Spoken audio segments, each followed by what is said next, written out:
God is happy that you want to demonstrate to Satan that he is a great person in your side, that he is your Lord, he is your master, and that you are willing to suffer for him. God is happy. ఎప్పుడైతే మీరు దేవుని కొరకు శ్రమ పడతారో, హింసించబడతారో, అప్పుడు దేవుడు మీ పట్ల సంతోషించి ఆయన ఆనందముతో అపవాదికి చెబుతాడు ఏమిటంటే, నా బిడ్డలు నా నిమిత్తము హింసించబడుతున్నారు కానీ దాన్ని సహిస్తున్నారని మీ గురించి ఆయన సంతోషిస్తాడు. Because Satan is saying that human beings love God because he's doing good for them, and that if they see that God is not a blessing to their lives, they will stop serving God. ఎందుకంటే అపవాది దేవునితో అంటాడంట, నీ ప్రజలు నేను ఎందుకు ప్రేమిస్తున్నారంటే నీవు వారిని దీవిస్తున్నావు, వారికి కావాల్సింది ఇస్తున్నావు, వారిని ఆశీర్వాదంగా చేస్తున్నావు కనుక నీ బిడ్డలు నిన్ను ప్రేమిస్తున్నారు. కానీ నీవు వారికి మేలు చేయకపోతే వారు నిన్ను ప్రేమించరు అని అపవాది దేవుడికి చెప్తాడంట.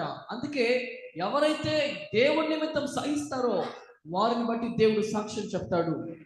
Satan challenged God in this way concerning the life of Job. యోబు విషయంలో కూడా సాతాను దేవునితో సవాలు పూర్వకంగా మాట్లాడాడు. He told God that Job was serving him because he was blessing Job, and that if he allowed Job to suffer, Job will reject him.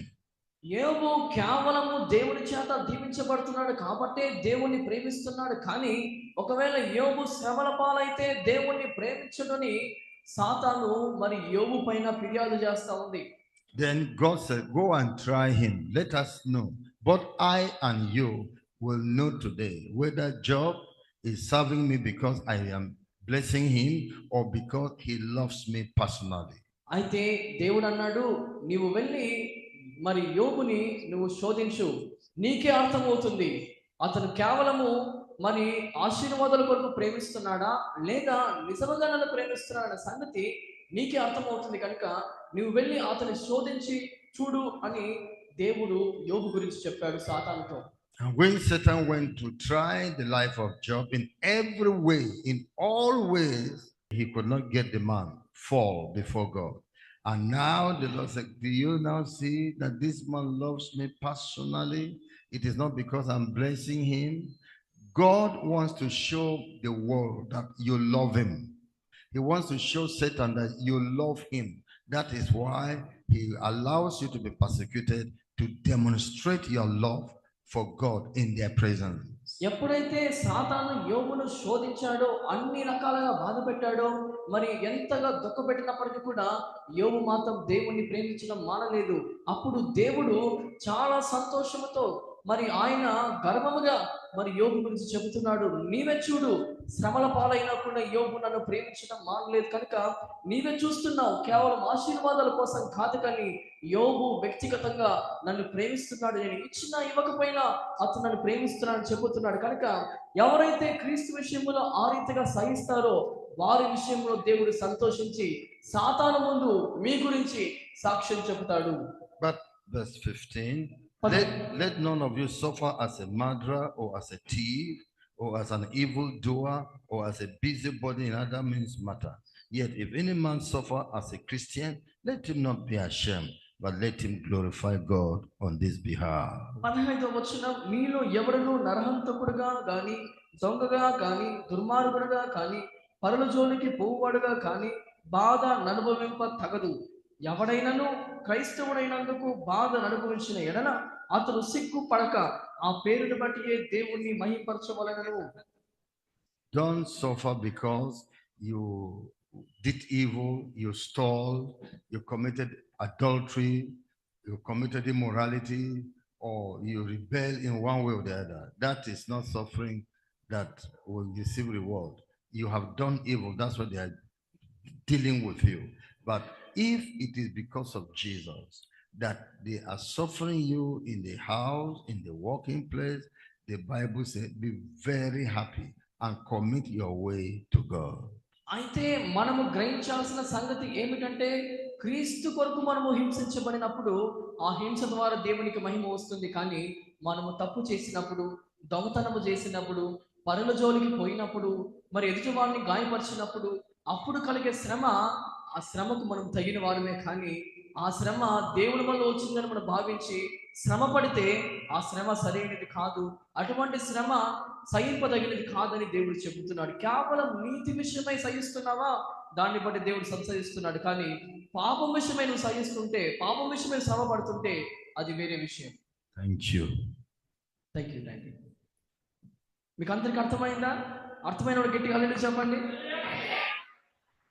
రెండో విషయం ఏమిటంటే, గొప్ప దైవజనులు బంగారు ధరించి మరి లోక సంబంధమైన వస్త్రధారణతో వాక్యం చెబుతున్నారు. వారిలో అనేకమైన అద్భుతాలు జరుగుతున్నాయి, సూచక్రియలు జరుగుతున్నాయి. వారు దయ్యాలు వెళ్ళగొడుతున్నారు. అయితే వారు పరలోకానికి వెళ్తారా లేదా? ఇదివరకు గొప్ప దైవజనులు, ఆభరణాలు ధరించిన వారు, ఉదాహరణకు బెనీన్ గారు కూడా మరి ఆభరణం ధరించిన వాడి, అటువంటి దైవజనులు నిజంగా పరలోకానికి వెళ్తారా అనేది రెండవ ప్రశ్న. మనం అడుగుతాం. That second question. The great men of God who wear jewellery and preach, will they go to heaven?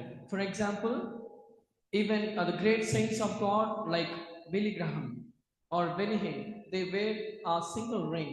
Even though it is a small single ring, will they be judged for it or not? Because many people follow them, so they wanted to know whether it's right or not.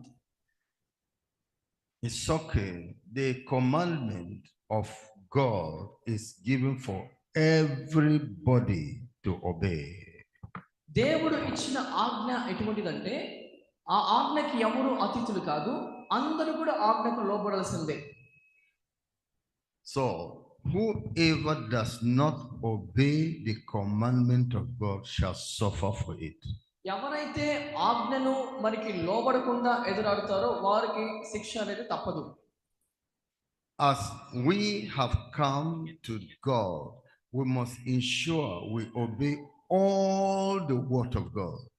మనము దేవుని వద్దకు వస్తున్నాము కనుక దేవుని చేత ఇవ్వబడిన ప్రతి ఆజ్ఞను కూడా మనము లోబడాల్సిన అవసరం ఎంతగానో ఉంది.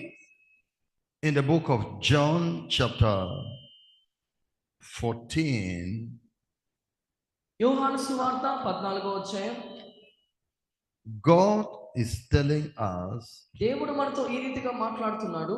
the commandments of God are given for us to obey, and when we obey it, it shows we love him.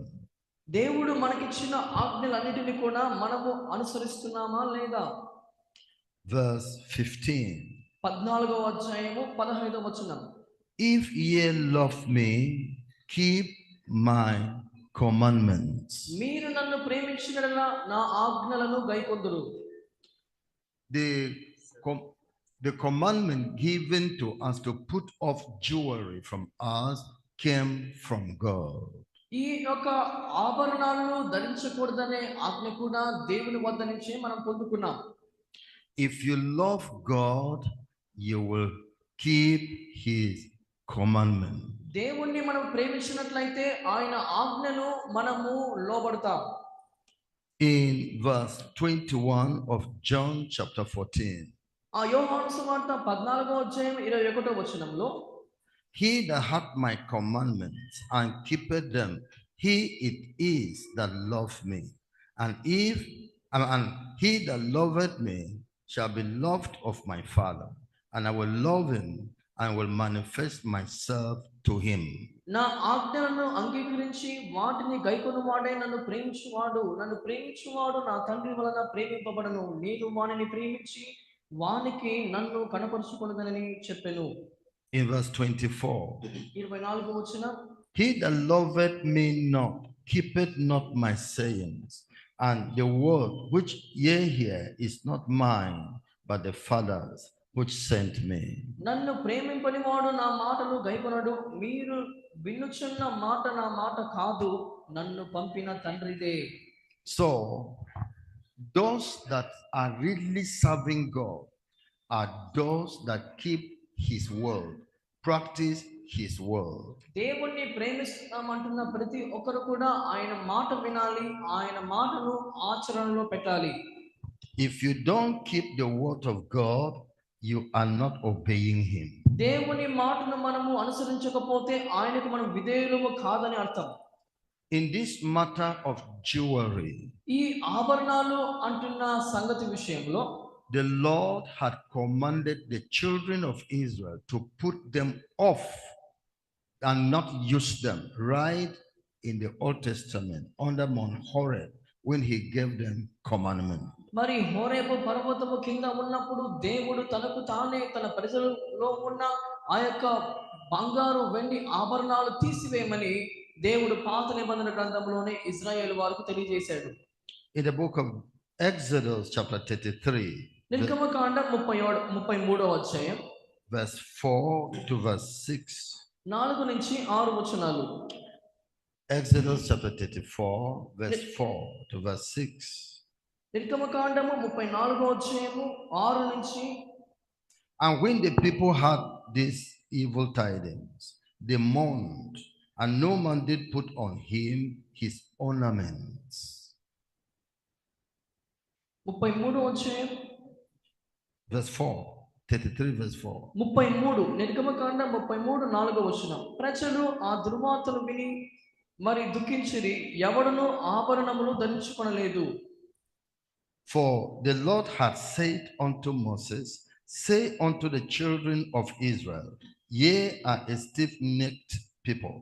I will come up into the midst of thee in a moment and consume thee. Therefore now put off thy ornaments from thee, that I may know what to do unto thee. కాగా యెహోవా మోషేతో ఇట్లనెను, నీవు ఇశ్రాయేలీయులతో మీరు లోబడినొల్లని ప్రజలు ఒక క్షణమాత్రము నేను మీ నడుమునకు వచ్చితినా మిమ్మును నిర్మూలము చేసేదని గనుక మిమ్మును ఏమి చేయవలనో అది నాకు తెలియనట్లు మీ ఆభరణములను మీ మీద నుండి తీసివేయుడని చెప్పమనెను. And the children of Israel stripped themselves of their ornaments by the Mount Horeb. ఆ యొక్క హోరేబు కొండ యొద్ద తమ ఆభరణములను తీసివేసిరి. Now let's understand this.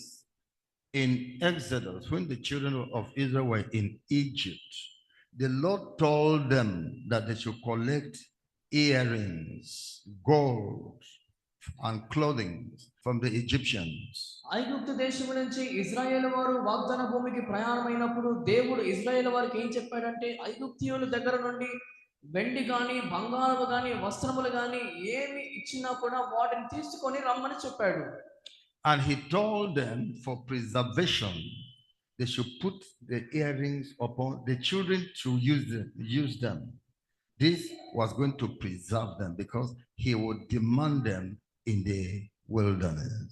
మరి ఆ యొక్క అరణ్య ప్రాంతములో వారిని వారు భద్రపరచుకోవడానికి వారికి తగు మాత్రము అవసరతలు ఉండటానికి ప్రభు చెప్పిన మాట ఇది, కావలసినవన్నీ కూడా వారి దగ్గర నుంచి తెచ్చుకోమని. And the Lord had told Abraham that your children shall be servants in a land for 400 years. When I will be bringing them out from there, I will bring them out with great riches, great wealth, great substance. దేవుడు ఇశ్రాయేలు వారికి చెప్పిన సంగతి ఏమిటంటే, నీ సంతానము దాదాపుగా 400 సంవత్సరములు దాస్యము చేస్తారు, కానీ ఆ సంవత్సరాలు గడిచిన తర్వాత గొప్ప ధననిధితో గొప్ప సంపదతో నేను మిమ్మల్ని ఐగుప్తు దేశం నుంచి బయటకు తీసుకొని వస్తానని దేవుడు వాగ్దానం చేశాడు.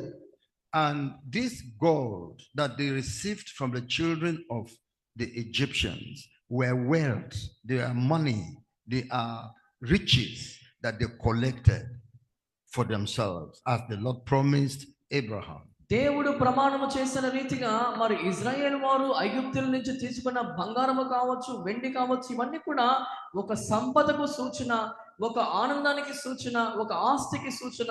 దేవుడు చెప్పిన రీతిగా ఈ యొక్క సంపదనంతా కూడా వారు ఐగుప్తుల నుంచి తీసుకొని వారు బయటకు వచ్చారు. The children of Israel in Egypt, they were also sinners along with the Egyptians. They were using these things for their dressing.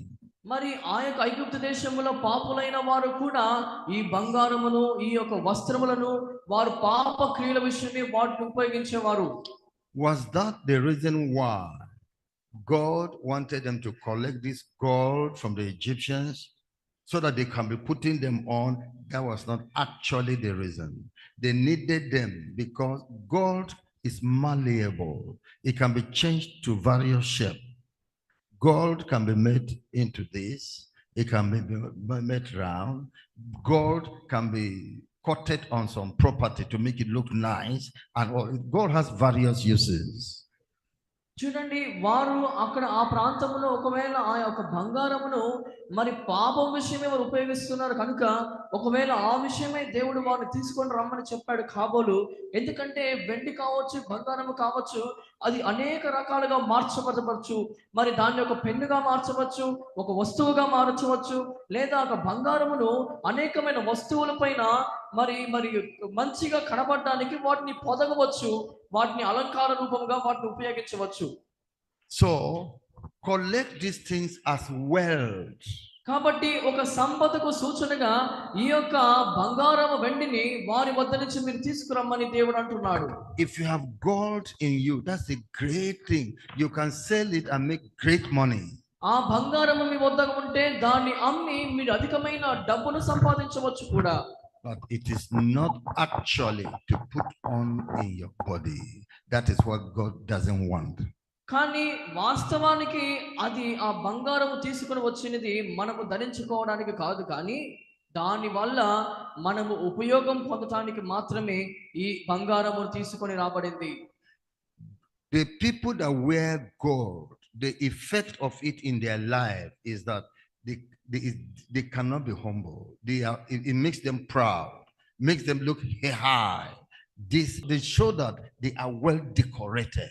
As you see me now, I am 50,000 rupees. I am 1 million rupees.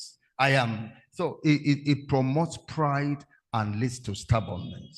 ఎవరైతే బంగారు కావచ్చు లేదంటే వెలగల ఆభరణాలు ధరిస్తారో వారికే తెలియకుండా ఒక అహంభావం, ఒక గర్వం అనేది వారిలో ప్రవేశిస్తుంది. ఎందుకంటే ఆ ఆభరణాలు ధరించిన వ్యక్తి నా విలువ 50,000 అని, నా విలువ 1,00,000 అని, నా విలువ ఫలాని అంత ఖరీదు అని వారు దాన్ని చూపించుకునే ప్రయత్నం ఎక్కువ చేస్తారు.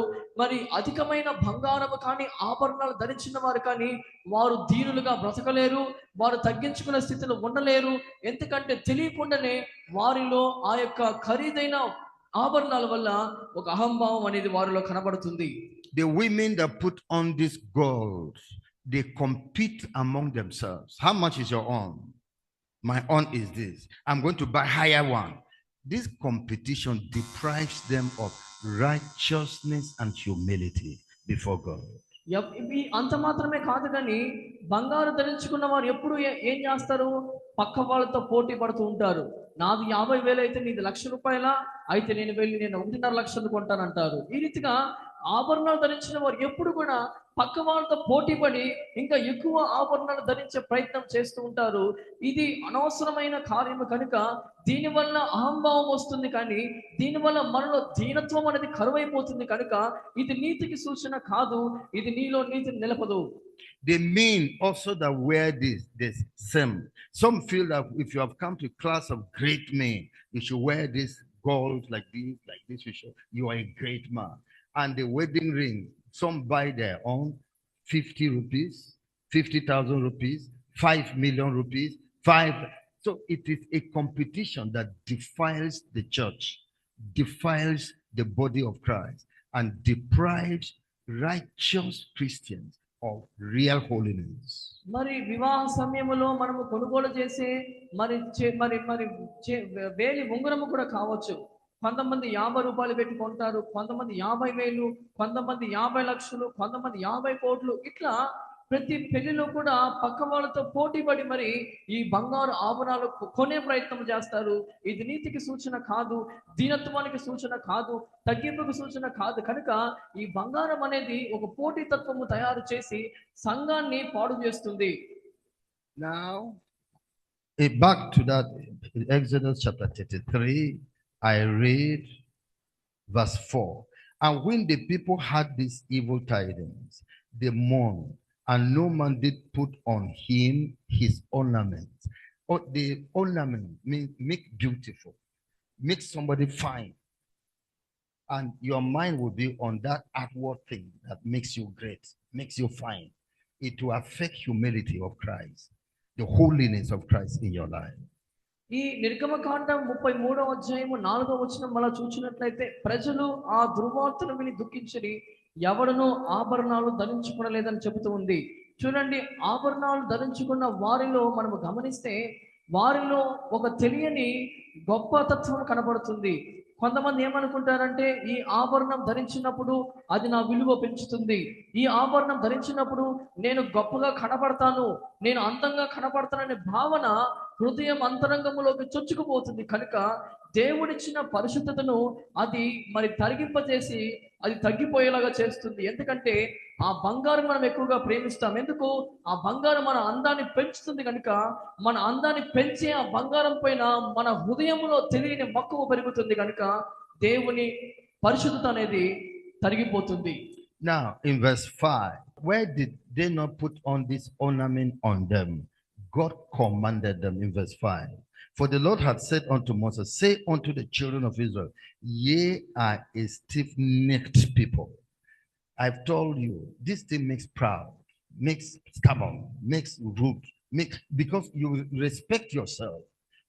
It deprives you of humility. God said you are stubborn people. What makes you stubborn? Put off those ornaments from you, because pride has come among them. Put off those things. He said, ye are a stiff-necked people. I will come into the midst of thee in a moment and consume thee. Therefore now put up thy ornaments from thee. What make them stubborn? Ornaments. I will judge you. Put off those things. Put them off that I may know what to do unto thee. Because you are now proud. You are not humble anymore because of these things. Actually, sinners use these things and feel great.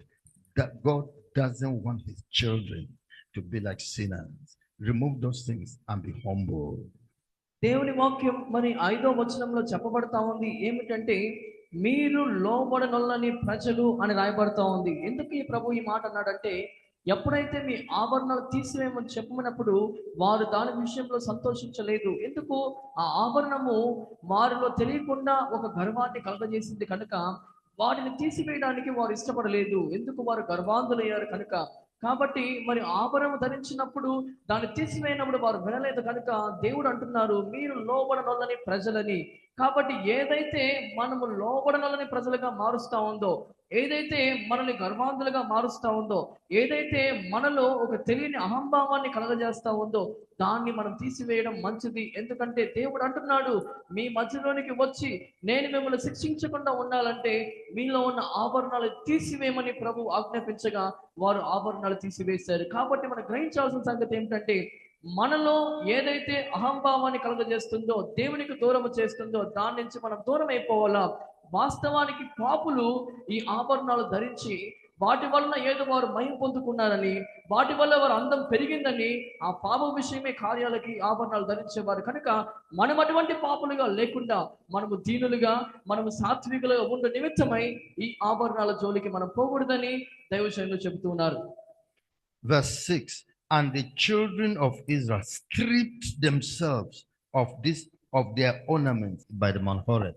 They plucked it out, which means it's not a thing to be used anymore. From this time, no righteous, holy women, holy man use ornament among the children of Israel. 6వ వచనంలో చూసినట్లయితే కాబట్టి ఇశ్రాయేలీయులు హోరేబు కొండ మీద తమ ఆభరణములు తీసివేసిరి అని రాయబడింది. తీసివేసిరి అనేది ఒక సంపూర్ణమైన పదము. దాని అర్థం ఏమిటంటే ఇంకెన్నడూ వాటిని ధరించరని, ఇంకెన్నడూ వాటిని వేసుకొనరని. వారు తీసివేసిన విధానం సంపూర్ణంగా అక్కడ రాయబడింది కనుక తిరిగి వాటి జోలికి పోకుండా పరిపూర్ణంగా వాటిని వారు విడిచిపెట్టారు. From this time, godly women never used earring among the children of Israel. ఇశ్రాయేలు ప్రజల మధ్యలో ఉన్న దేవుని బిడ్డలు అనబడుతున్న, దేవుని కుమార్తెలు అనబడుతున్న, దేవుని బిడ్డలు అని అనబడుతున్న వారందరూ కూడా ఆభరణాలు తీసివేసి వాటిని తిరిగి అన్నట్టు ధరించలేదు. From this time, godly men, righteous men never used ornament among the Israelites. మరి ఆ దినం మొదలుకొని దేవుని బిడలు, దేవుని కుమారులుగా పిలువబడుతున్న వారందరూ కూడా ఆభరణాలు తీసివేసి మరన్నడు వాటిని వారు ధరించలేదు.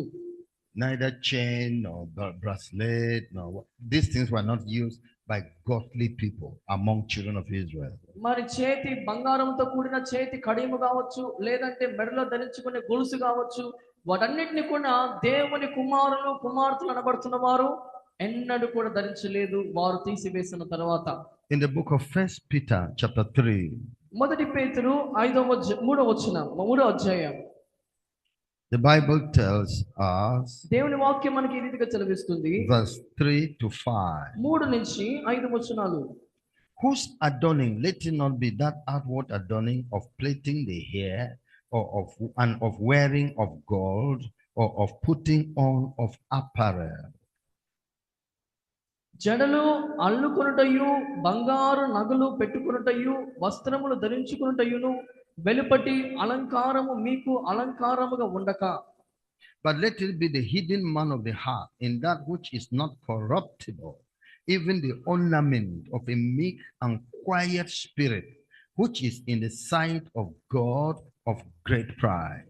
సాధువైనటియు మృదువైనటియునైన గుణమును, అక్షయ అలంకారము గల మీ హృదయపు అంతరంగ స్వభావము మీకు అలంకారముగా ఉండవలెను.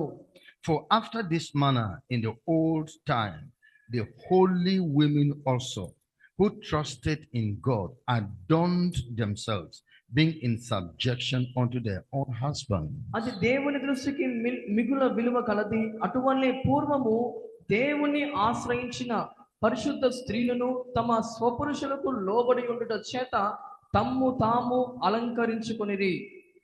Here Peter was saying to the women, your dressing should not be the dressing of making a show off of yourself. కాబట్టి ఇక్కడ పేతురు స్త్రీలతో చెబుతున్న మాట ఏమిటంటే, మీ వస్త్రధారణ అనేది బాహ్యపు వెలుపటి అలంకారాన్ని చూపించేదిగా ఉండకూడదు. It should not be of the decoration of your hair so that people can see. Don't do that, godly women. మరి దైవజనులుగా పిలువబడుతున్న మరి దేవుని కుమార్తెలు జడలను అల్లుకొనుట ద్వారా ప్రజల యొక్క ఆకర్షణను వారు వారిపైన దృష్టి మళ్ళేటట్టుగా వారు అలంకారము చేసుకుంటూ ఉంటారు. కానీ అది సరైనది కాదు. ఎవరు కూడా మిమ్మల్ని చూచి మరి వారి దృష్టి మీ పైన పడేటట్టుగా మీ అలంకారం ఉండకూడదని మరి దేవుడు మాట్లాడుతున్నాడు. It should not be of the wearing of gold, earrings, chains, bracelets, necklace, and all this to show your importance, your greatness, your magnificence. No, it should not be that. నీవేదో గొప్పదానివని, లేదంటే చాలా ప్రాముఖ్యమైన స్త్రీవని, లేదా పేరుగాంచిన స్త్రీవని తెలియపరిచే రీతిగా బంగారు నక్లెస్లు కానీ, బంగారు చైన్లు కానీ, మరి విలువగల ఆభరణాలు కానీ ధరించి మరి ఆ రీతిగా ప్రవర్తించకూడదు. దేవునికి అది ఇష్టమైనది కాదు. Neither should your attention be given to decorating yourself in clothing such that you look great, you look proud in the society. Don't do that. God is not looking for that. అదే రీతిగా ఏదో విలువగల వస్త్రములు ధరించుకొని సమాజంలో నీవేదో గొప్పవాడమన్నట్టుగా నీ అహంకారపు ప్రవర్తనను కలిగిన దానిగా నీవు కనబడకూడదు. దేవుడు దాని విషయంలో కూడా సంతోషించడు. But rather, it says, the Bible tells us, rather as it is in verse 4, but let it be your beauty, your adornment, let's put it this way, your ornament should be that of your heart. See it, let it be the hidden man of the heart, in that which is not corruptible, even the ornament of a meek and quiet spirit, which is in the sight of God of great price. Woman, concentrate on your heart, a heart of righteousness, a heart of godliness, quiet, gentle. This is the beauty God is looking for, not the bodily beauty you are running after in the flesh. అయితే దేవుడు చెబుతున్న నిజమైన ఆభరణం అంటే ఏమిటి? దేవుడు చెబుతున్న నిజమైన అందం అంటే ఏమిటి? దేవుడు కోరుకునే నిజమైన ఆ యొక్క బాహ్య సంబంధమైన అలంకారం ఏమిటంటే మీ హృదయపు అంతరంగ స్వభావము అని రాయబడతా ఉంది. మీ అంతరంగ హృదయపు స్వభావము ఏ రీతిగా ఉండాలంట? సాధువుగా ఉండాలంట, మృదువుగా ఉండాలంట.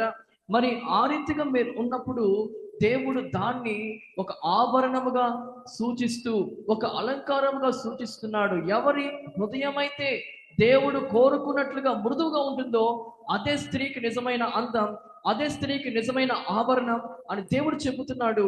అటువంటి లక్షణాలు చూచి దేవుడు సంతోషిస్తాడు. Look at it, verse 5. The Bible tells us that for after this manner in the old time, the holy women also who trusted in God adorned themselves.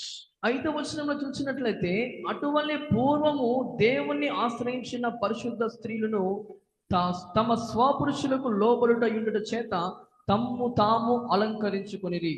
I told you that since the Lord commanded them to remove it, no righteous, godly man or woman used them anymore among the children of Israel. Here is what the scripture says. After this manner in the old time, the holy women also who trusted in God adorned themselves. They never used jewelry. Never. చూడండి 6వ వచనంలో చెప్పబడిన రీతిగా మరి పూర్వమందున్న దేవుని బిడ్డలైన దేవుని స్త్రీలు కూడా పాపం విషయమైన వస్త్రాలంకారము గురించి దేవుడు మాట్లాడినప్పుడు వాటిని తీసివేసి మరెన్నడూ కూడా వాటిని ధరించలేదని ఈ వాక్యం ద్వారా మనకు తెలియపరచబడతా ఉంది. But did the children of Israel use jewelry after this time? After God commanded them to put it away, did they use jewelry? Yes. Backsliders among them from time to time went back to jewelry. అయితే హోరేబు పర్వతం పైన మీ ఆభరణాలు తీసివేయమని దేవుడు చెప్పిన తర్వాత ఆ తర్వాత వచ్చిన కాలంలో ఎవరైనా ఇజ్రాయేల్ వారు బంగారం ధరించారా లేదా అని మనం శోధించి చూస్తే ధరించారు. ఎందుకంటే వారిలో త్రోవ తప్పిపోయిన వారు, వారిలో ఆత్మీయంగా వెనకబడిన వారు తిరిగి దేవుడు వద్దన చెప్పిన వాటి వెంట పరిగెత్తి వాటిని ధరించిన వారుగా మనం చూస్తూ ఉన్నాం. In the book of Isaiah chapter 3, యెషయా గ్రంథము 3వ అధ్యాయము I read from verse 16. 16వ వచనం నుంచి నేను చదవబోతున్నాను. Yes, to verse 24. 24వ వచనం వరకు. Moreover, the Lord said, because the daughters of Zion are haughty and walk with stretched forth necks and wanton eyes, walking and mincing as they go, and making a tinkling with their feet. This is a condition of a backsliding people. 16వ వచనంలో చూసినట్లయితే మరియు యెహోవా సెలవిచ్చినదేమనగా సియోను కుమార్తెలు గర్విష్ఠురాండ్లై మెడ చాచి నడుచుచు ఓరచూపులు చూచుచు కులుకులతో నడుచుచు తమ కాళ్ళ గజ్జలను మ్రోగించుచున్నారు అని వాక్యం రాయబడతా ఉంది. ఇది దేవునికి హేయమైనది, దేవుడు అంగీకరించినది. ఇది అహంభావానికి సూచన. This was the condition of backsliding people. See backsliding described that the daughters of Zion in verse 16, because the daughters of Zion are haughty, stubborn. ఈ వాక్యము ఎవరి గురించి రాయబడతా ఉందంటే దేవుడిలో నుంచి వెనకబడిన వారు, దేవుణ్ణి వెంబడించడం మానుకొని వెనుతిరిగిన వారు. ఎందుకంటే వాడి గురించి దేవుడు ఏం చెప్తున్నాడంటే సియోను కుమార్తెలు గర్విష్ఠురాండ్లై మెడ చాచి నడుచుచు అని రాయబడతా ఉంది. వారు మరి మెడ వంచని వారని, వారు గర్విష్ఠులని రాయబడతా ఉంది. వారు ఎటువంటి స్త్రీలు అంటే తిరిగి బంగారు ధరించిన వారు, దేవుడిలో నుంచి తొలగిపోయిన వారు అని మనం అర్థం చేసుకోవాలి. And walk with stretched forth necks and wanton eyes, adulterous or immoral. చూడండి, ఓర చూపులు చూచుచు కులుకులతో నడుచుచు అని రాయబడతా ఉంది. ఏంటిది? ఇది వేశ్యకు సంబంధించిన లేదా మరి దురాశకు లోను చేసే, మోహమానికి లోను చేసే కార్యం అని రాయబడతా ఉంది. కనుక ఇది సరైనది కాదు. Walking and mincing as they go, making a tinkling with their feet, pride. తమ కాళ్ళ గజ్జలను మ్రోగించుచున్నారు అని రాయబడతా ఉంది. అది అహంకారానికి సూచన. Therefore the Lord will smite with his cup the crown of the head of the daughters of Zion, and the Lord will discover their secret parts. people who are backsliding. చూడండి వాక్యము చూసినట్లయితే, కాబట్టి ప్రభువు సియోను కుమార్తెల నడినెత్తి బోడి చేయును, యెహోవా వారి మానమును బయలుపరచును. ఆ దినమున యెహోవా గల్లు గల్లుమను వారి పాద భూషణములను, సూర్య బింబ భూషణములు, చంద్ర వంకలను భూషణములను, కర్ణభూషములను, కడియములను, నాణ్యమైన ముసుగులను అవన్నీ కూడా దేవుడు తీసివేస్తాడని వాక్యాన్ని మనం చూస్తున్నాం. In that day, the Lord will take away the bravery of their tinkling ornaments about their feet. You see, they had now gone into feet, not only putting on in the ear, they put them now on their feet. So that as they are going, they put the ornament. Chuck up, chuck up, chuck up, chuck up. Everybody will be looking at them. Backsliding people.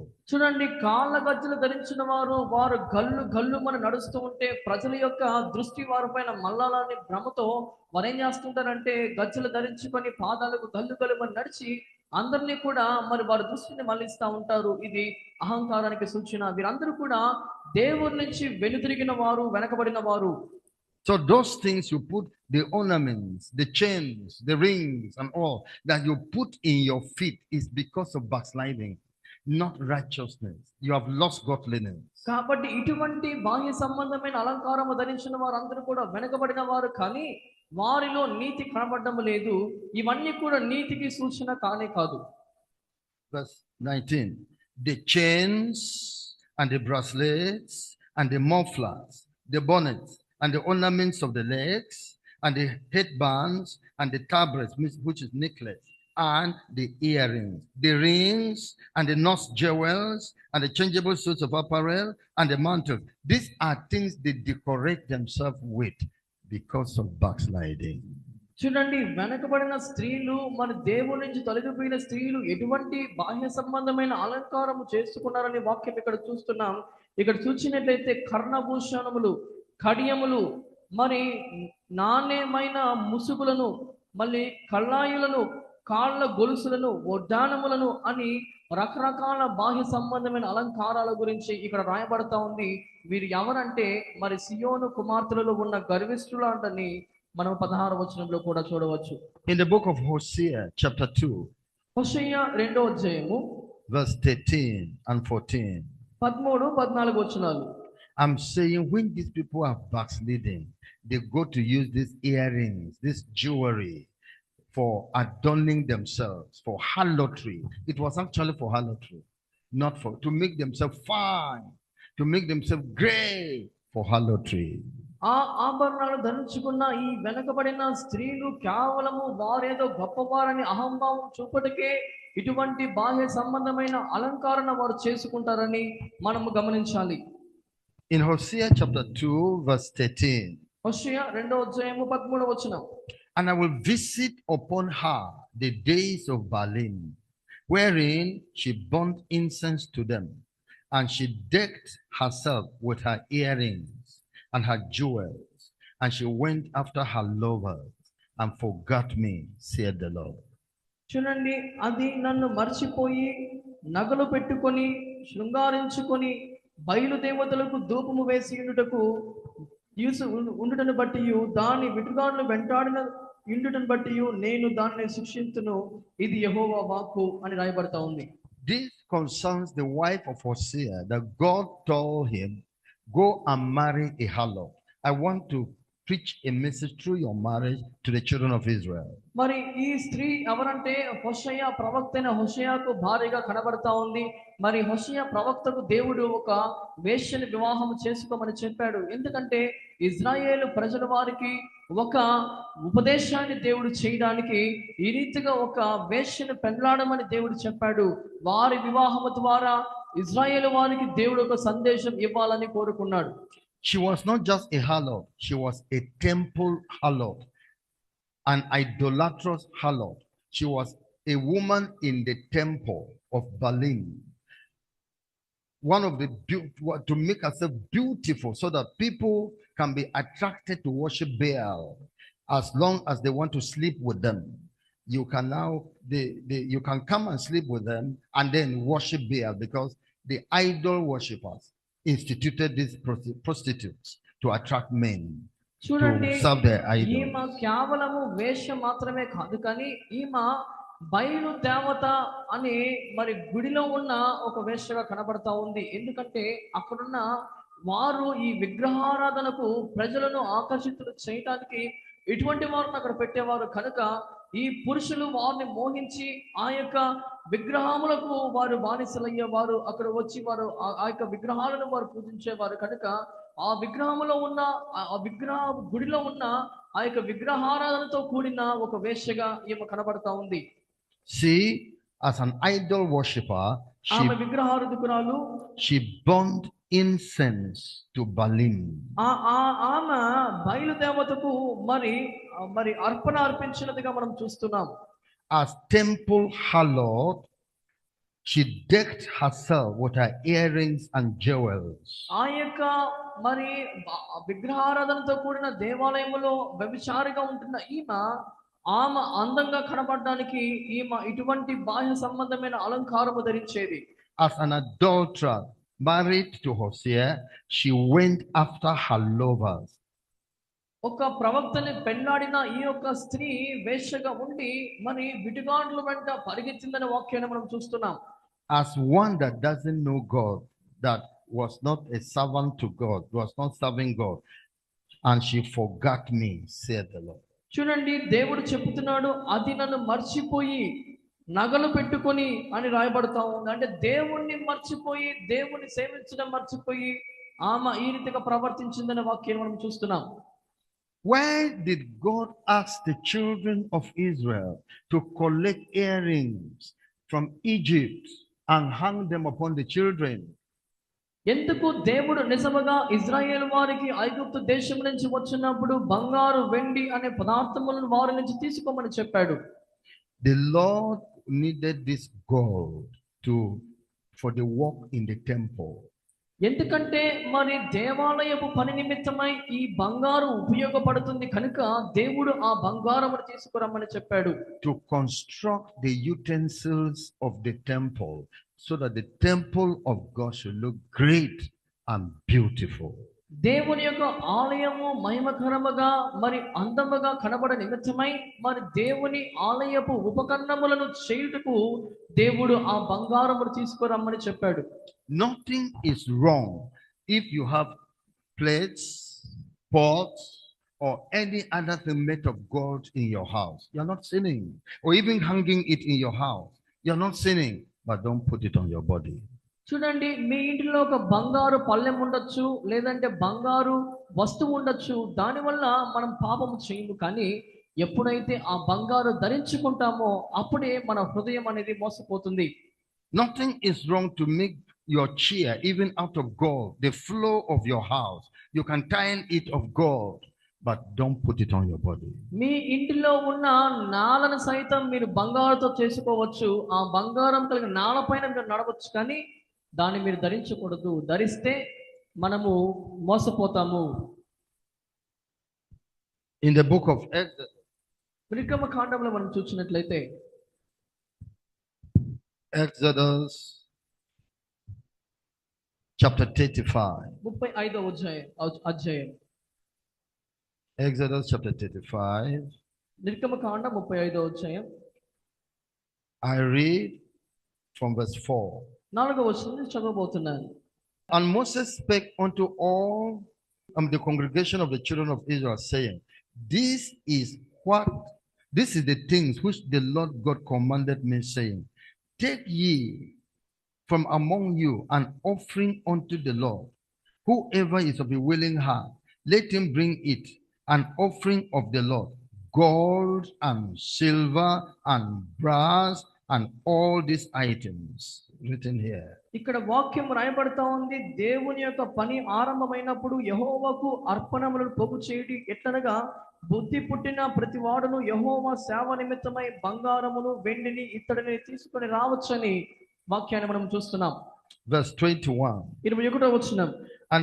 And they came, everyone whose heart stirred him up, and everyone whose spirit is made willing, and they brought the Lord's offering to the work of the tabernacle of the congregation, and for all his service, and for the holy garments. 21వ చూస్తే, తర్వాత ఎవని హృదయము వాణ్ణి రేపెనో, ఎవని మనసు వాణ్ణి ప్రేరేపించనో వారందరూ వచ్చి ప్రత్యక్షపు గుడారము యొక్క పని కొరకు సమస్త సేవ కొరకును ప్రతిష్ఠిత వస్త్రముల కొరకును యెహోవాకు అర్పణను తెచ్చిరి అని రాయబడతా ఉంది. Verse 22. 22వ వచనం. And they came, both men and women, as many as were willing-hearted, and brought bracelets and earrings and rings and tablets, which is necklace, all jewels of gold. And every man that offered an offering of gold unto the Lord. Where did they get this from? They collected them from Egypt. 22వ వచనంలో చూచినప్పుడు స్త్రీలు గాని పురుషులు గాని యెహోవాకు బంగారము అర్పించారని రాయబడతా ఉంది. ఏమర్పించారంటే ముక్కరములను, పోగులను, ఉంగరములను, తవలములను, సమస్త విధమైన బంగారు వస్తువులను అని రాయబడతా ఉంది. ఈ వస్తువులను ఎక్కడి నుంచి తెచ్చుకున్నారు, ఎక్కడి నుంచి వారు కలిగింది అని అంటే వారు ఐగుప్తు నుంచి తెచ్చుకున్న వస్తువులు ఇవన్నీ. ఇప్పుడు ఈ వస్తువులన్నీ కూడా దేవుని ఆలయ నిమిత్తమై వారిని ప్రేరేపించిన కొలది వారు ముందుకు వచ్చి దేవునికి అర్పించారని వాక్యం రాయబడతా ఉంది. Let them bring this thing for the work of the tabernacle, for the utensils of the tabernacle, so that they can make this thing beautiful for God. Then the race that you have should be for as riches, can be turned to, is malleable, can be converted to riches, so that you can sell as gold, as a wealth for yourself. కాబట్టి దేవుని యొక్క సమాజపు గుడారము కట్ట నిమిత్తమై మరి దేవుని గుడారములో ఉన్న సేవ పనిముట్లు తయారు చేయడం నిమిత్తమై ఈ ఆభరణాలన్నీ కూడా తీసుకొని రమ్మని చెప్పారు. మరి ఈ ఆభరణాల చేత ఈ విలువైన వస్తువులు చేయబడి దేవుని ఆ గుడారం అనేది మరి శ్రేష్టముగా కనబడడానికి దేవుడు ఈ కార్యాన్ని చేసి ఉన్నాడు. It must be changed, be made malleable. You can change it to various forms. చూడండి, బంగారం అనేది అనేక రూపములోకి మనం మార్చవచ్చు కదా. ఒక బంగారమును కాలిస్తే మనకు నచ్చిన రూపములోనికి దాన్ని మనం మార్చవచ్చు. Gold is essential for the manufacture of many things. మరి అనేక వస్తువుల తయారీలో బంగారు యొక్క అవసరత అనేది ఎక్కువగా ఉంటుంది. If it is for the manufacture of such things that human beings will use, no problem, but not to be used by man for his pride and damnation. అయితే అనేకమైన వస్తువుల యొక్క కార్యరూపము దాల్చిన దానికి మనం ఈ బంగారం ఉపయోగించినప్పుడు దానిలో పాపము లేదు, తప్పు లేదు. కానీ కేవలము మనిషి యొక్క అహంకారం నిమిత్తమై ఆ బంగారు ధరిస్తే మాత్రము అది దేవుడు అంగీకరించడు. So that is what the Lord is teaching us in his own word. ఇదే దేవుడు మనకు మరి మరొక గ్రంథములో మరి సంఖ్యాకాండంలో కూడా దేవుడు తెలియజేస్తూ ఉన్నాడు. We must listen to this thing very well. ఈ సంగతులన్నీ కూడా మనం జాగ్రత్తగా వినవలసిన అవసరం ఎంతగానో ఉంది. Because ఎందుకనంటే as some people will ask the question, ఎందుకు ఎవరో ఒకరు ప్రశ్న అడిగారు కనుక, what about, what do we call it, this man that is using gold, this woman that is a man of God, that is a woman of God that is using earring? Not one of them shall enter heaven, because they are not greater than the word of God. They must obey the word to go to heaven. మరి దేవుని వాక్యానికంటే ఎవరు అతీతులు car, గొప్పవారు కాదు కనుక ఎవరైనా సరే దేవుని వాక్యానికి లోబడవలసిన అవసరం ఉంది. కనుక వారు ఎవరైనా కూడా ఇటువంటి ఆజ్ఞను వారు తిరస్కరిస్తే వారు పరలోకములో ప్రవేశింపరు. That is what the word of God says. For nobody is above the word of God. అదే దేవుని వాక్యం తెలియజేస్తా ఉంది. దేవుని వాక్యము కంటే అతీతులు ఎవరు లేరు అని. You are not above it. నీవు కూడా ఆ వాక్యానికి అతీతుడవు కాదు. I am not above it. నేను కూడా ఆ వాక్యానికి అతీతుడిని కాను. They are not above it. వారు కూడా దేవుని వాక్యానికి అతీతులు car. The Bible says that God is saying, if I say to a righteous man, you will live, but if he takes advantage of that and commits sin, he will die for that sin he has committed. I will change my word concerning him. చూడండి, ఒక నీతిమంతుడుగా జీవిస్తున్న వాడు కూడా వాక్యంలో ఉన్న యొక్క భావమును వారు అనుకూలంగా లేదంటే అలుసుగా మార్చుకొని పాపము చేసినట్లయితే దేవుడు ఆ పాపను సహించడు. అంత మాత్రమే కాకుండా వారు పాపులుగానే తీర్చబడతారు తప్ప మరొకటి లేదని దేవుడు చెబుతూ ఉన్నాడు. In Numbers chapter 31, సంఖ్యాకాండం 31వ అధ్యాయం, God commanded the children of Israel to go and fight with the Midianites. మరి మిద్యానులతో వెళ్ళి పోరాడమని దేవుడు ఇజ్రాయేలు వారికి ఆజ్ఞాపించాడు. Verse 1 ఒకటో వచనం and 2. రెండో వచనం. And the Lord spake unto Moses, saying, avenge the children of Israel of the Midianites. Afterward, thou shalt be gathered unto thy people. మరి యెహోవా మిద్యానీయులు ఇజ్రాయేలీయులకు చేసిన హింసకు ప్రతిహింస చేయుడి, తర్వాత నీవు నీ స్వజనము యొద్దకు చేర్చబడదువని మోషేకు సెలవీయగా. Verse 3. And Moses spake unto the people, saying, arm some of yourselves unto the war, and let them go against the Midianites, and avenge the Lord of the Midianites. మోషే ప్రజలతో, మీలో కొందరు యుద్ధ సన్నద్ధులై మిద్యానీయుల మీదకి పోయి మిద్యానీయులకు యెహోవా విధించిన ప్రతి దండన చేయునట్లు. Verse 48. Verse 48. 48వ వచనం. And the officers which were over thousands of the host, the captains of thousands and the captains of hundreds, came near unto Moses, and they said unto Moses, thy servants have taken the sum of the men of war which are under our charge, and there lacketh not one man of us. అప్పుడు సేవా సహస్రములు నియామకులు అనగా సహస్రాధిపతులను శతాధిపతులను మోషే యొద్దకు వచ్చి, నీ సేవకులమైన మేము మా చేతి క్రిందనున్న యోధులను లెక్కించిన మొత్తము చేసితిమి, మాలో ఒక్కడైనను మొత్తమునకు తక్కువ కాలేదు. కాబట్టి యెహోవా సన్నిధిని మా నిమిత్తము ప్రాయశ్చిత్తము కలుగునట్లు మేము మాలో ప్రతి మనుషునికి దొరికిన బంగారు నగలను, గొలుసులను, కడియములను, ఉంగరములను, పోగులను, పతకములను యెహోవాకు అర్పణముగా తెచ్చి ఉన్నామని చెప్పగా. We have therefore brought an oblation for the Lord, what every man had gotten of jewels of gold, chains and bracelets, rings, earrings, and tablets, to make an atonement for our souls before the Lord.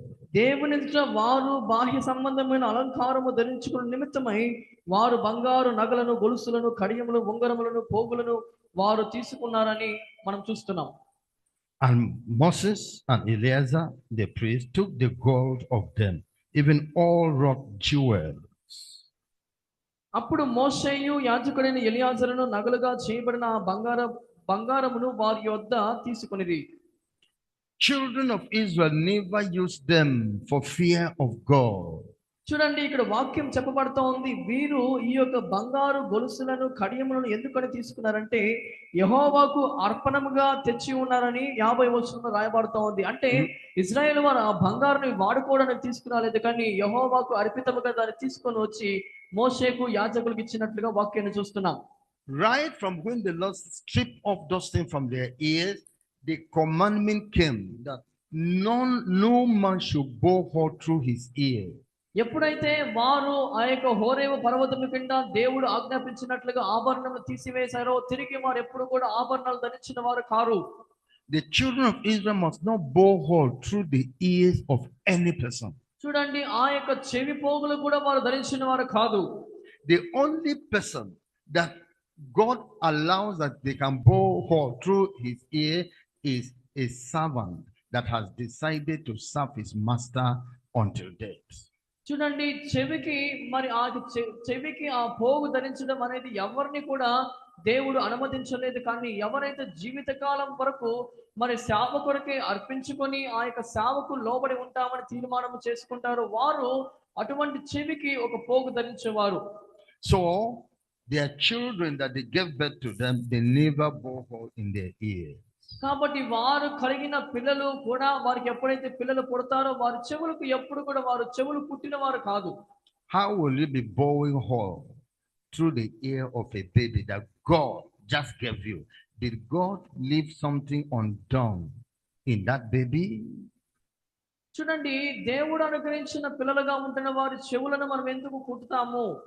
If God wants children to put earring on them, he doesn't know how to bow their hair from the womb.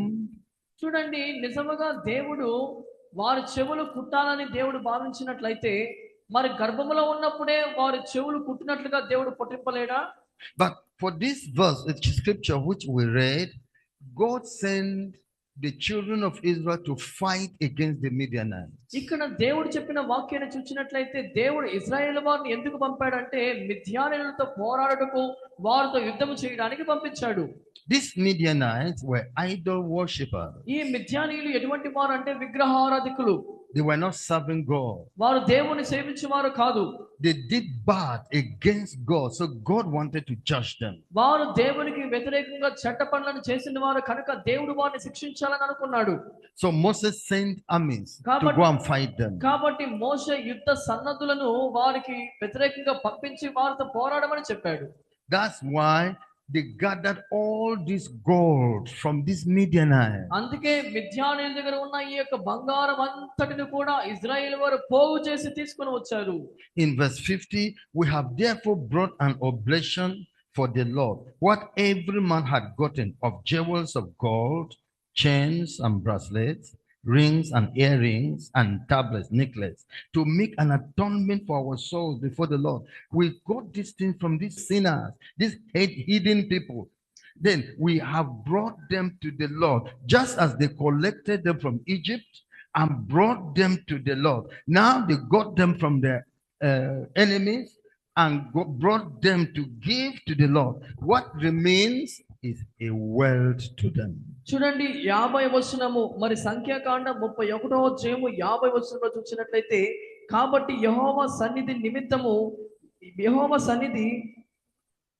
సన్నిధిని మా నిమిత్తము ప్రాయశ్చిత్తము కలుగునట్లు మేము మాలో ప్రతి మనుషునికి దొరికిన బంగారు నగలను, గొలుసులను, కడియములను, ఉంగరములను, పోగులను, పతకములను యెహోవాకు అర్పణముగా తెచ్చి ఉన్నామని చెప్పగా అని రాయబడతా ఉంది. అంటే వారు ఐగుప్తు దేశంలో ఏ రీతిగా ఐగుప్తుల దగ్గర నుంచి బంగారు తీసుకుని వచ్చారో అదే రీతిగా వారు మిద్యానీయుల పైన యుద్ధానికి వెళ్ళినప్పుడు కూడా అదే ప్రకారముగా అక్కడ ఉన్న బంగారమును, గొలుసులను, కడియములను తీసుకుని వచ్చారు. కానీ ఇక్కడ రాయబడిన శ్రేష్టమైన మాట గమనిస్తే యెహోవాకు అర్పితముగా వారు తీసుకుని వచ్చారని మనకు తేటగా అక్కడ రాయబడతా ఉంది. కనుక వారు అక్కడ ఏ రీతిగా చేశారో ఇక్కడ కూడా బంగారు తీసుకుని వచ్చారు. కానీ అది దేవుని సేవ నిమిత్తమై దేవునికి అర్పితముగా దేవునికి ఉపయోగపడేటట్టుగా వారు తీసుకుని వచ్చి దేవుని ఆలయములో సమర్పించినట్లుగా చూస్తున్నాం.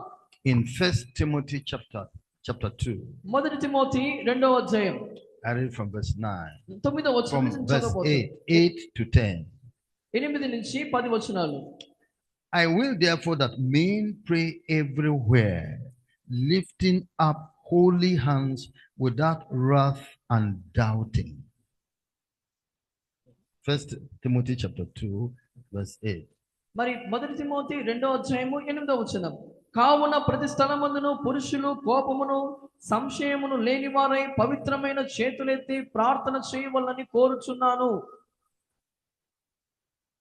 Without wrath and doubting, in like manner also that the women adorn themselves in modest apparel, with shamefacedness and sobriety, not with broidered hair or gold or pearls or costly array, but which becometh women professing godliness with good works. మరి 9వ వచనంలో చూసినట్లయితే, మరియు స్త్రీలను అనుకువయు స్వస్థ బుద్ధి గలవారై ఉండి తగుమాత్రపు వస్త్రములు మరి చేతనే గాని జడలతోనైనను బంగారముతోనైనను ముత్యములతోనైనను మిగుల వెలగల విస్త్రములతోనైనను అలంకరించుకొనక అని రాయబడతా ఉంది. So you can see here, adorn yourself not with gold. That's what the Bible says. మరి దేవుని వాక్యం ఏం చెప్తుందంటే బంగారముతో మిమ్మల్ని మీరు అలంకరించుకోకూడదని వాక్యము సెలవిస్తా ఉంది. Anytime revival is coming to a people, a group of people, the Holy Spirit will remind them of this matter of gold to wipe it out from their dressing. చూడండి, ఎప్పుడైనా కూడా ఒక ఉద్యమంతో కూడిన విప్లవాత్మకమైన కార్యము జరుగుతుందో, ఒక గుంపులో ఒక మార్పు జరుగుతూ ఉందో, అటువంటి ప్రతి మార్పులో కూడా దేవుడు ఇటువంటి కార్యములు విడిచిపెట్టమని దేవుడు తెలియజేస్తూనే వచ్చాడు. Anytime the church backslides, the mind of the people go back to gold, the wearing of gold. చూడండి, ఎప్పుడైనా కూడా సంఘాలు వెనకబడినప్పుడు, సంఘాలు త్రోవ తప్పిపోయినప్పుడు, దైవజనులు కూడా దేవుడి వైపు తిరిగినప్పుడు కూడా, మరి తిరిగినప్పుడు ఏదైతే వారిని వెనుక తీస్తుందో వాటిని తీసివేసేవారు. Now that Jesus Christ is about coming in the rapture, the Holy Spirit has brought back this matter of God for the cleansing of the church, because it is a defilement. It is against holiness of God. దేవుని రాకడ అతి త్వరలో ఉంది కనుక దేవుని సంఘాలను పాడు చేస్తున్న కార్యములను దేవుడు తొలగించి సంఘాలను పవిత్రపరిచే క్రమములో మరొకసారి దేవుని సంఘాన్ని కలుషితము చేస్తున్న వీటి విషయంలో మనకు తెలియజేస్తున్న సంగతి, వాటిని మనం విడిచిపెట్టాలని. The Bible says this: when a person repents, he should strip those things. They are like a woman's menstrual cloth. Cast it away from your life. Throw it away. ఎప్పుడైతే ప్రజలు మరి పశ్చాత్తాపతులు అవుతారో, మారు మనసు పొందుతారో, అటువంటి స్త్రీలు వారిలో ఏదైతే ఇటువంటి మరి త్రోవ తొలగిపోయే పరిస్థితి కలగజేస్తా ఉందో వాటిని మనం తీసివేసే వారుగా మనం ఉండాలి, వాటిని మనం తొలగించుకునే వారుగా ఉండాలి. Some may say, my own is not of gold, my own is silver, it's still the same. My own is of brass, it's still the same. My own is wood, it's still the same. My own is broom, it's still the same. It's still the same spirit. Clear those things off from your life. కొంతమంది అంటారు నేను ధరిస్తున్నవి బంగారం అని, కొంతమంది అంటారు నేను ధరిస్తున్నది వెండి అని, కొందరు అంటారు నేను ధరిస్తున్నది ఇత్తడి అని. అది ఏదైనప్పటికీ కూడా అలంకారం అనేది ఏ రూపంలో ఉన్నప్పటికీ కూడా నీ మనసుని పాడు చేస్తుంది కనుక అది ఎట్టిదైనా కూడా ఏ రూపంలో ఉన్నా కూడా ఆ యొక్క బాహ్య సంబంధం అలకల నుంచి మనము విడుదల పొందుకొని వాటిని తీసివేయాలి. My sheep hear my voice and they follow me. దేవుడు అంటాడు, నా గొర్రెలు నా స్వరాన్ని వింటాయి, నా గొర్రెలు నా స్వరాన్ని విని నన్ను అనుసరిస్తాయి అని. Those who are of God, they will obey without any difficulty, because there's, just as the Lord told Abraham, take this your son that you love, Isaac, and go and sacrifice him. And Abraham was willing to take Isaac and kill him because God said so. What is jewelry that you will not remove for God's sake? చూడండి, దేవుని స్వరము వినే దేవుని బిడ్డలు, దేవుని గొర్రెలు మరి దేవుని చెప్పిన మాటకు విధేయులవడానికి అది కష్టతరం ఎంత మాత్రము కాదు. ఏ రీతిగా అంటే అబ్రహాము తన సొంత కుమారునైన ఇస్సాకును అర్పించమని దేవుడు చెప్పినప్పుడు అబ్రహాము వెనుతిరగకుండా అతను అర్పించడానికి ముందుకే వెళ్ళాడు, కానీ వెనకాడలేదు. కనుక ఈ ఆభరణం విషయంలో కూడా నీవు ప్రేమిస్తున్న ఈ ఆభరణాన్ని విడిచిపెట్టమని దేవుడు చెప్పినట్లయితే, నువ్వు నిజంగా దేవుని బిడ్డవైతే దాని విషయం నీకు కష్టంగా అనిపించదు, కానీ దానికి లోపడడానికి నువ్వు సిద్ధపడతావు. That thing which men exalt very highly is an abomination before God. నీ జీవితంలో ఏదైతే నువ్వు ఒప్పుకున్నట్లు చేస్తా ఉందో, ఏదైతే నువ్వు హెచ్చులకు పోయినట్లు చేస్తుందో అది దేవుని దృష్టిలో హేయమైనది. Not every church will knows this. Not every preacher knows this. చూడండి, అన్ని సంఘాలకు ఈ మర్మము తెలియదు, అందరు సేవకులకు కూడా ఈ వాక్యంలో ఉన్న సత్యము తెలియదు. That is why you are even telling me, what about this other preacher? What about that other preacher? No, not everybody knows this. అందుకే మీరు అడుగుతున్నారు, ఒకవేళ ఆ దైవజనుల పరిస్థితి ఏమిటి, ఈ దైవజనుల పరిస్థితి ఏమిటి అని. కానీ వాస్తవం ఏమిటంటే అందరు దైవజనులకు నిజమైన సత్యము తెలియదు. In James chapter 2 verse 10. యాకోబు రాసిన పత్రిక 2వ అధ్యాయము 10వ వచనం. James chapter 2 verse 10. For whosoever shall keep the whole law and yet offend in one point, he is guilty of all.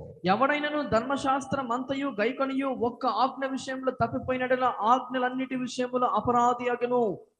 All those preachers you are talking about, that they are preachers, Holy Spirit is upon them, they perform miracles. As long as they are using rings, using chains, they are guilty of, they have not arrived at perfection of righteousness. They have not arrived at holiness of life. And without holiness, no man shall see the Lord. చూడండి, మనము చెప్పుకుంటున్న ఈ దైవజనుల పైన దేవుని ఆత్మ నింపబడినప్పటికీ కూడా, వారు అద్భుతాలు చేస్తున్నప్పటికీ కూడా, ఆశ్చర్యకారాలు చేస్తున్నప్పటికీ కూడా, ఇక్కడ వాక్యం చెప్పినట్లుగా అన్ని ఆజ్ఞలు పాటించి ఒక్క ఆజ్ఞకు మనం లోబడకపోతే అన్ని ఆజ్ఞల విషయంలో అపరాధులు అవుతామని చెబుతుంది. కనుక వారు లోబడలేకపోయిన ఒక్క విషయంలో వారికి వారికి అది తప్పుగానే నేరముగానే మోపబడుతుంది. కనుక అన్నిటి విషయంలో కూడా మనం లోబడే వారిగా ఉండాలి. ఈ సత్యం అనేక మంది ఎరిగిన వారు కాదు. see those things as filthy rags, like woman's menstrual cloth, pluck them and throw them away. మరి ఏదైతే మీకు మరి ఆటంకముగా ఉంటున్నదో, ఏదైతే మిమ్మల్ని పాడు చేసే పరిస్థితి తీసుకుని వస్తుందో, అటువంటివన్నీ కూడా అలంకారము కావచ్చు, వస్త్రధారణం కావచ్చు, అటువంటివన్నీ కూడా మనం తీసివేసే వారుగా ఉండాలి. Holy women of all time never use them. చూడండి, పరిశుద్ధులైన స్త్రీలు ఎవరు కూడా ఇటువంటి వారిని ఎన్నడూ కూడా ధరించరు. They are in heaven now. వారు ఇప్పుడు పరలోకములో మరి నిశ్చయముగా ఉన్నారు. Make all effort by holiness to be in heaven too. చూడండి, పరలోకంలో ఉండడానికి సకల ప్రయత్నాలు చేసి ఆ పరిశుద్ధతను అనేది మనం పొందుకోవాలి. ఎందుకంటే పరిశుద్ధత లేకుండా ఎవరు కూడా దేవుని చూడరు, పరలోకంలో చేరరు. Men and women. Now, concerning the wedding ring, మరి వివాహ సంబంధమైన ఉంగరం గురించి అయితే, a philosopher came up in the 12th century, as I read the story, and said there's a vein in this second finger, and that the vein stretches to the heart of a person. So they felt that if you have gotten a lover, you should put a ring in this second finger of your left hand, and that there's a vein there that stretches to your heart. It shows you have gotten somebody your heart loves. చూడండి, 20వ శతాబ్దంలో జరిగిన ఒక సంఘటన గురించి నేను విన్నాను. మరి ఎందుకు ఈ యొక్క రెండవ మరి చేతిలో ఉన్న ఈ వేలుకి ఎందుకు ఉంగరం ధరిస్తారని అంటే, మరి ఎడమ చేతిలో ఉన్న ఈ వేలుకి ఒక నరం ఉంటుంది. ఆ నరము నేరుగా గుండె వరకు చేరుతుందంట. మరి ఎవరైతే ఆ ఉంగరాన్ని వివాహ సమయంలో ఎడమ చేతికి ఈ వేలుకి ఉంగరం ధరిస్తారో, దాని అర్థం ఏమిటంటే ఆ వేలు నుంచి ఒక నరము నేరుగా గుండెకు చేరుతుంది. కనుక మనము ఎక్కువగా ప్రేమించేవారు కావచ్చు, మన గుండెకు దగ్గరగా ఉన్నవారు కావచ్చు, హృదయానికి హత్తుకున్న వారు కావచ్చు, వారికి గుర్తుగా ఈ ఉంగరాన్ని ధరించి ఆ ఉంగరము మళ్ళీ ఉన్న నరము గుండెకు చేరినట్లుగా వారు మన గుండెకు దగ్గరగా ఉన్నవారనే భావన తెలియజేయడానికి ఆ ఉంగరాన్ని ఈ యొక్క వేలుకు ధరించేవారు. Believers in the apostolic time did not use ring or jewelry.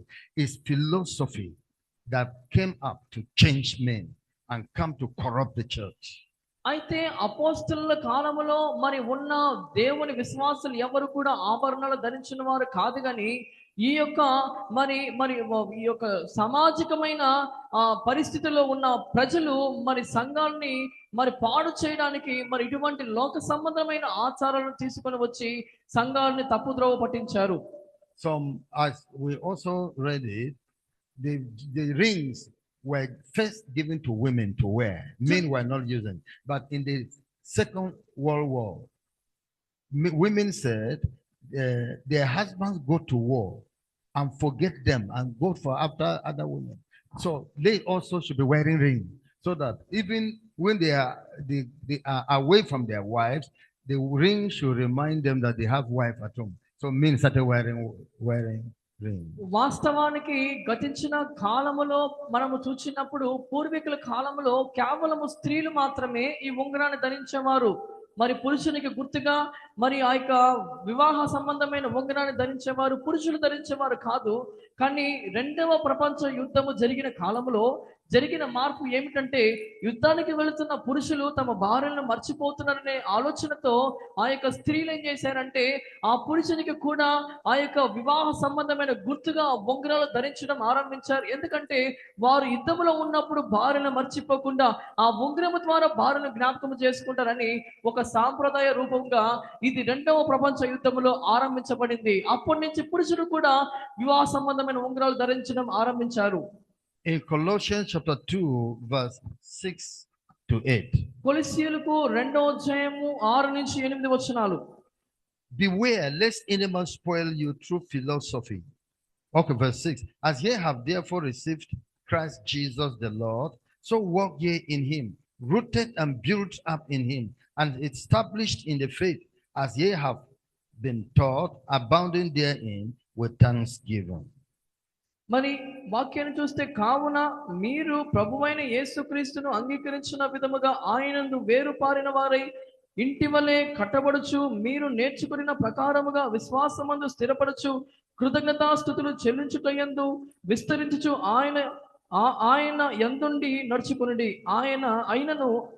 ఆయనను అనుసరింపక మనుషుల పారంపర్యాచార్యములను అనగా ఈ లోక సంబంధమైన మూల పాఠములను అనుసరించి మోసకరమైన నిరర్థకత్వత జ్ఞానము చేత తత్వ జ్ఞానము చేత మిమ్మును చెరపట్టుకొని పోయేవాడు ఎవడైనా ఉండునేమో అని జాగ్రత్తగా ఉండుడి. ఇక్కడ తత్వ జ్ఞానం అని రాయబడుతా ఉంది. మోసకరమైన నిరర్థక తత్వ జ్ఞానము చేత అని రాయబడి, దాని చేత మనం మోసపోకూడదని వాక్యం చూస్తున్నాం.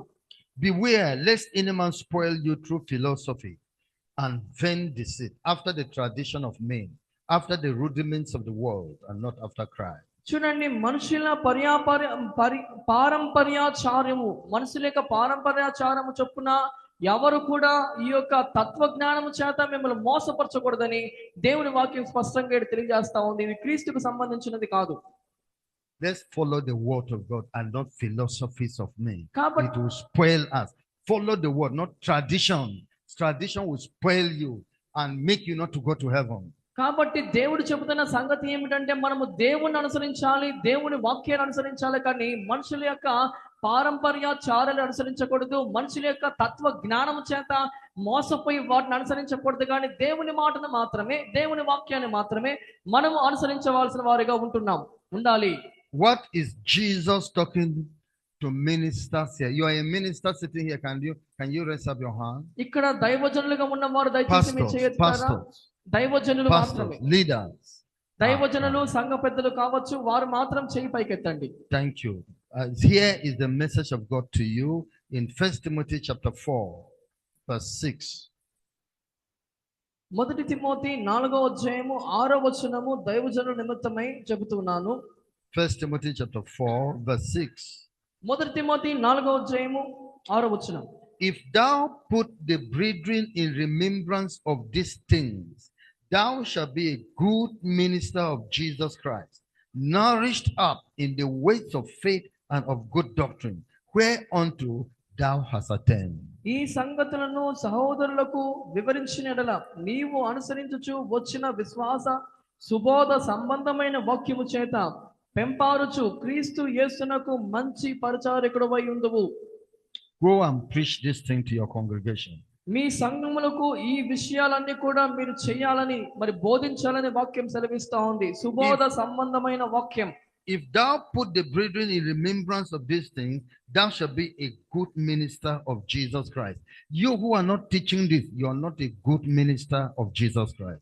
ఈ సంగతులను సహోదరులకు వివరించినట్ల మీరు క్రీస్తుకు మంచి పరిచారకులై ఉంటారనే వాక్యం చెబుతా ఉంది. ఒకవేళ ఇటువంటి సుబోధ సంబంధమైన వాక్యమును మీరు బోధించకపోతే మీరు మంచి పరిచారకుడు కాదని దాని అర్థం. It's like somebody boarded your vehicle to come to Madanapalli, and your vehicle spoiled on the way, and the man could not reach here because of your vehicle. He couldn't reach the place he wants to go to. The same thing is you who cannot preach this. Your converts, your church members will not reach heaven. చూడండి, ఎవరైనా కూడా బయట ప్రదేశం నుంచి మదనపల్లికి రావాల్సిన క్రమంలో వారు రావటానికి మన వాహనాన్ని వారికి ఇచ్చామనుకుందాం. పాడైన వాహనాన్ని ఇస్తే ఏమవుతుంది? వారు మార్గంలో ఆగిపోతారు, కానీ గమ్యాన్ని చేరుకోలేరు కదా. అదే రీతిగా మనము ఈ సుబోధ సంబంధమైన వాక్యమును వివరించలేకపోతే, వాక్యాన్ని బోధించకపోతే ఆ సభ్యులు చేరుకోవాల్సిన గమ్యాన్ని చేరుకోలేరు కనుక ఆ విషయంలో మనకు నేరం మోపబడుతుంది. And in verse 16, 16వ వచనం, take heed unto thyself and unto the doctrine, continue in them, for in doing this thou shalt both save thyself and them that hear thee. నిన్ను గూర్చియు నీ బోధన గూర్చియు జాగ్రత్త కలిగి ఉండుము, వీటిలో నిలకడగా ఉండుము. నీవలాగు చేసి నిన్నును నీ బోధ వినువారిని రక్షించుకుందువు. If you avoid preaching this, are afraid or whatever is the reason, you will not go to heaven, and the members of your church will not go to heaven. చూడండి, సుబోధ సంబంధమైన ఈ యొక్క సత్య వాక్యములను మీరు బోధించకపోతే మీరు పరలోకానికి వెళ్ళరు. అదే రీతిగా మీ సంఘములో ఉన్న విశ్వాసులు కూడా పరలోకానికి వెళ్ళరు. ఏ కారణము చేత, భయము చేతనో మరి దేని చేతనైనా కూడా మీరు బోధించకపోయినా కూడా పరలోకానికి వెళ్ళరు. Take heed unto thyself and unto the doctrine. కాబట్టి మీరు బోధిస్తున్న బోధన గురించి జాగ్రత్త కలిగి ఉండమని దేవుడు మాట్లాడుతున్నాడు. Continue in them. దానిలో నిలకడగా ఉండు. For in doing this thou shalt both save thyself and them that hear thee. నీవిలాగు నిన్ను నీ బోధన వినిన వారిని రక్షించుకొందువు. దానిలో నిలకడగా ఉంటే మనము రక్షించబడి బోధ విన్నవారు కూడా రక్షించబడతారు. Blessed are your ears for hearing this. Those who didn't hear this never went to heaven, who were using jewelry. They died as bishops, they died as pastors, reverends, apostles, prophets. They died as women leaders, women pastors' wives.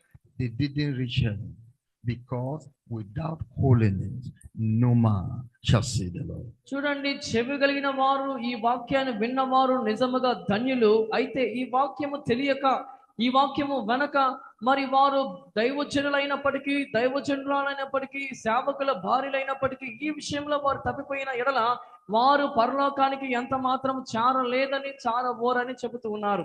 Go into all the world and preach the gospel to every creature. He that believes and is baptized shall be saved. He that believeth not shall be damned. It's not by force, it's by choice. It depends whether your soul is precious to you, that you don't want it to be damned, then believe. If you don't bother to go to hell, if you don't bother you can go to hell, then reject it.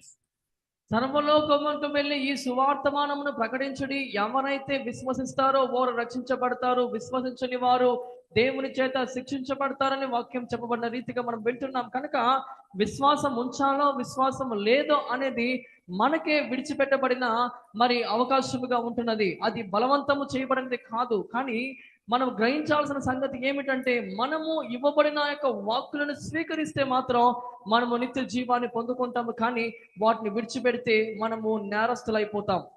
Once again, earrings, rings, chains, necklace, bracelet, nose ring, beads in the waist, pin in your forehead. They want some people put it inside, they put it on their stomach. Clean those things as dirty before God. So that you can go to heaven. మరొకసారి మీకు నేను చెప్పుతున్న మరి వాక్యం ఏమిటంటే, మాట ఏమిటంటే, మరి చెవి పోగులు కావచ్చు, మరి ముక్కు పుడకలు కావచ్చు, లేదంటే వడ్డానములు కావచ్చు, చేతి కడియాలు కావచ్చు, లేదంటే మరి మరి మరి మెడ చుట్టూ వేసుకునే మరి నక్లెస్ కావచ్చు, మరి ఎటువంటిదైనా కూడా ఆభరణంతో కూడినది మన జీవితం నుంచి మనము తుడిచిపెట్టి వాటి నుంచి విడుదల పొందుగానే మనం కడుక్కోవాలి. ఎందుకంటే అవన్నీ కూడా దేవునికి ఇష్టమైనవి కాదు. Praise the Lord. Hallelujah. Today is a surprising day. ఈ దినం అనేది చాలా ఆశ్చర్యకరమైన దినం. I will tell you a story. మీకు ఒక కథ చెప్తాను. A missionary came to India, to one part of India. మరి భారతదేశంలోని ఒక భాగానికి ఒక మిషనరీ వచ్చారు. And told them about Jesus.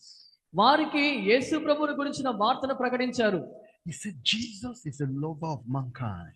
ఆయన చెప్పిన సంగతి ఏమిటంటే, యేసు ప్రభువు వారు మానవుల్ని ప్రేమించే దేవుడని. He came to save people from their sin.